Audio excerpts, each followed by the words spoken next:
what they are about, what is their culture, tradition, heritage, and what is their persona, in a way. I see no reason why we should not be.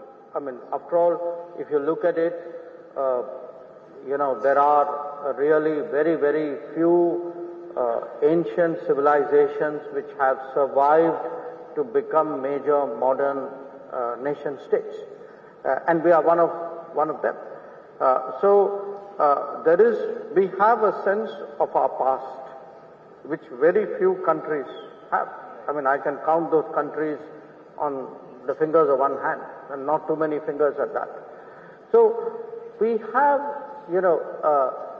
there is a lot that we have, which is in us. It's something which is inherited, it's part of our belief system.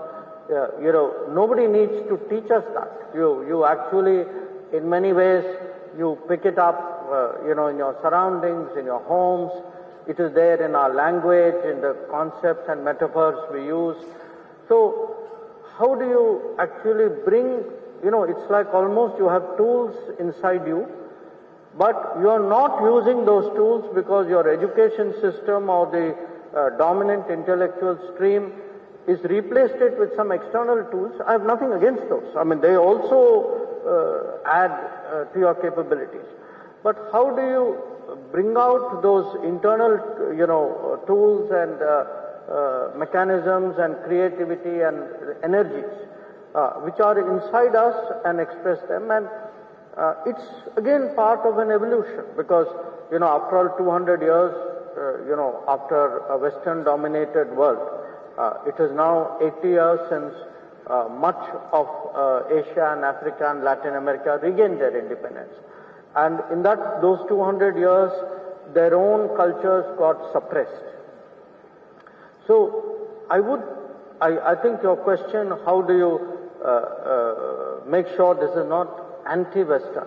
I think it's non-Western, and it's important for us to explain to the West that, look, there was a period of distortion where the natural diversity of the world was suppressed, and that diversity is now returning, and that diversity doesn't have to be threatening. That diversity will coexist with the West. In many ways, it would actually reinforce a lot of things the West believes in. One example which I cite in one of my books is it was our decision to opt for a democratic political model, which actually made the very idea of democracy as a universal political concept. That had we not gone that way, I think the democratic model as we know it would have been actually very, very regional and very narrow. And I would say it's our right, I would say almost a duty, our obligation to, express our thoughts and our values and our culture and our history. But it can be done in a congenial partnership kind of way, because I think that partnership with the West is important. I think it is very much a way of how we shape the world.